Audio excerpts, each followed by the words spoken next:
ऐसी अक्षरे रसिके या अंतर्गत संदीप भनाळे यांचा ललितबंध ऐकूया. विचार.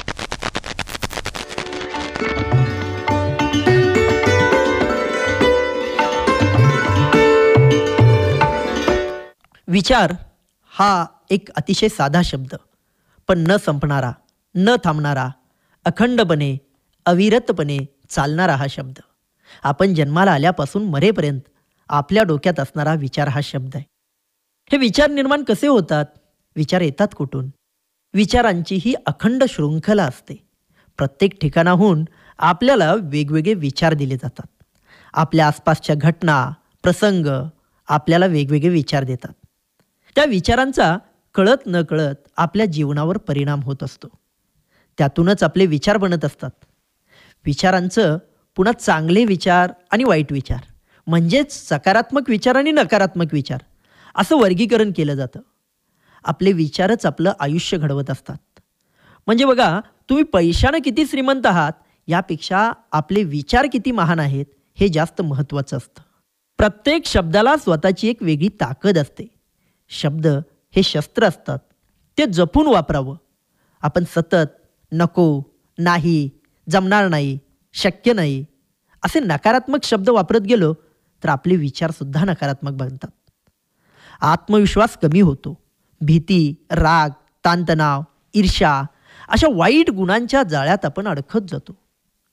सतत मी करणार, मला जमते, हे माझंच काम आहे असे सकारात्मक शब्द वापरले तर आपले विचारसुद्धा सकारात्मक बनतात. चांगल्या विचारांमुळेच माणसांचं आचरण चांगलं होतं. प्रत्येक विचार हा आपल्या मनावर तसंच शरीरावरही परिणाम करत असतो. आशावादी, प्रेरणादायी शब्दांच्या वापरानंच विचारांच्या मध्ये प्रगल्भता येत असते. मनुष्य हा विचारशील प्राणी आहे. मानवाची इतर प्राण्यांच्या पेक्षा जी अधिक प्रगती झाली ती विचार प्रक्रियेमुळेच. विचार करणं म्हणजेच विशिष्ट तऱ्हेनं आपल्या बुद्धीची पावलं टाकणं होय. सृजनशील विचार, आत्मकेंद्री विचार, वास्तविक विचार असे विचारांचे अनेक प्रकार पडतात. जरी विचार स्वयं उत्पन्न होत असले तरी विचार करणं ही निवड आहे. मला वाईट वाटतं हा विचार स्वतःहून डोक्यात प्रकट होतो आणि मग विचारांच्या प्रमाणेच आपलं वर्तन घडतं. आपल्या आसपासची माणसं, निसर्ग, घटना आपल्याला वेगवेगळे विचार देतात. त्या विचारांचा कळत न कळत आपल्या मनावर परिणाम होत असतो. आपल्या आसपास चांगला विचार देणारे लोक असतील ना तर आपले विचारसुद्धा चांगले बनतात. तर आपल्या आसपास वाईट, नकारात्मक विचार देणारे जर लोक असतील तर आपले विचारसुद्धा नकारात्मकच बनत असतात. आपले विचार सकारात्मक असतील तर नवनवीन मार्ग सापडतात, नवीन दरवाजे उघडतात. निडर होऊन आपण मुक्तपणे काम करू शकतो. जसे विचार तसे उच्चार, तसेच आचार आणि तसेच फळ प्राप्त होत असतं. विचारांची समृद्धी फार महत्त्वाची असते. जेवताना पोटात जसं सकस आणि पौष्टिक अन्न खाण्याचा आपण प्रयत्न करतो, अगदी तसंच आपल्या मनात कोणते विचार प्रवेश करतात याबाबतही आपण जागृत असणं खूप गरजेचं आहे. डोक्यात आणि मनात चांगले विचार कसे येतील याची काळजी घेतली पाहिजे. विचार हे मनाचं अन्न आहे.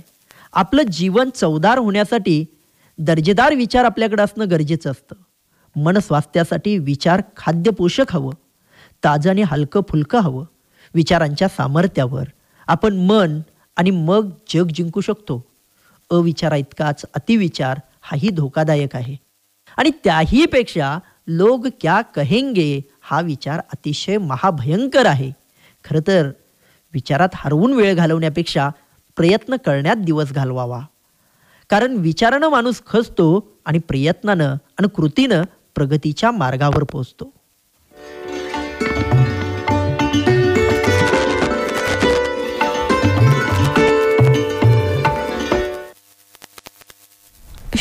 ऐसी अक्षरे रसिके या अंतर्गत संदीप भनाळे यांचा ललितबंध आपण ऐकलात. विचार.